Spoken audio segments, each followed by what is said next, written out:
आज आपण बनवणार आहोत महाराष्ट्राची झणझणीत खिचडी. त्याच्यासाठी मी 2 कांदे घेतलेले आहेत. कांदे कट होऊन झालं.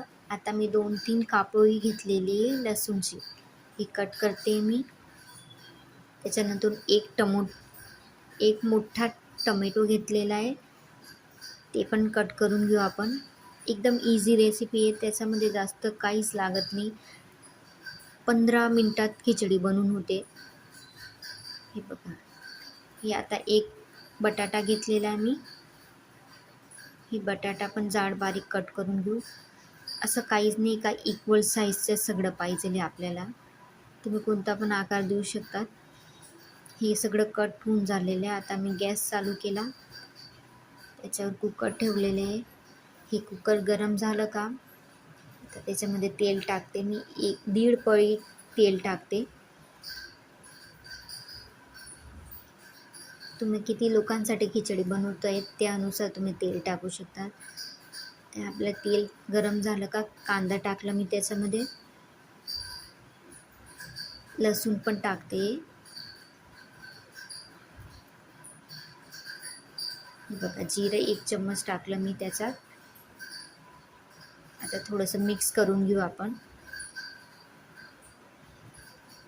थोडंसं मिक्स केलं. आता कढीपत्ता टाकला, टोमॅटो आणि बटाटा सोबतच टाकून घेतलं. थोडंसं मिक्स करून घेऊ आता. बघा, मिक्स झालं आपलं. आता शेंगदाणे टाकलेत मी. आता थोडीशी हळद, कलरसाठी छान कलर येतो खिचडीला. आता परत मिक्स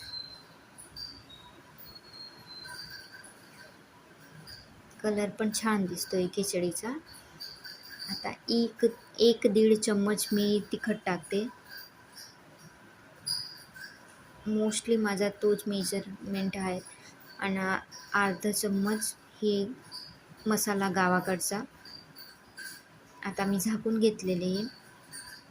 तेवढा तांदूळ धुवून घेऊ आपण. तांदूळ घेतलेला आहे आणि त्याच्यामध्ये तूरची डाळ घेतलेली आहे. आपण 2-3 पाण्याने स्वच्छ धुवून घेऊ. हे बघा, इथं मसाला पण रेडी झाला. छान कलर आलेला आहे ना त्याला. आता आपण हे धुतलेले तांदूळ टाकून देऊ त्याच्यामध्ये. हे बघा, सगळा एकत्र मी टाकून दिलेला आहे. हे झालं, हे सगळं तांदूळ टाकून झाले. आता व्यवस्थित आपण चाळून घेऊ त्याला. अगदी व्यवस्थित चाळून घ्यायची आहे, म्हणजे सगळा जो खिचडीचा मसाला आहे व्यवस्थित मिक्स होईल, त्याच्यामध्ये एकत्र होईल.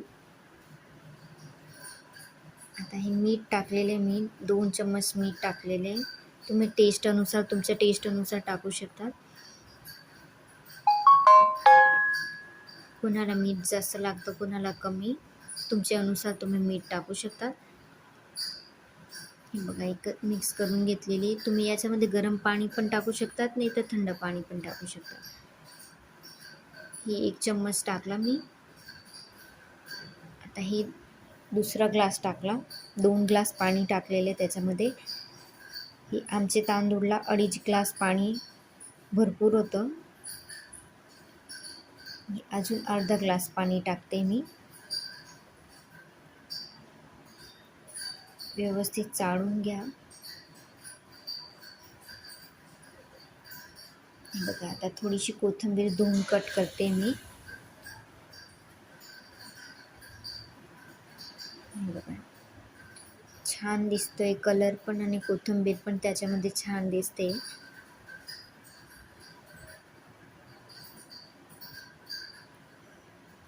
थोडंसं उकडायला लागलं. मी आता कुकर लावून दिलेले आहे. गॅसची फ्लेम फुल ठेवायची आहे.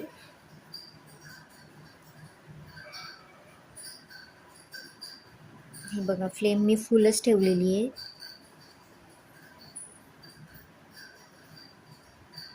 हे आमच्या कुकरला सिटी पटकन होत नाही, म्हणून ते परत बघावं लागतं त्याला. हे बघा, सिटी होते. त्याच्यामध्ये स्टीम तर आहे, आता सिटी होईल. हे बघा एक सिटी झाली.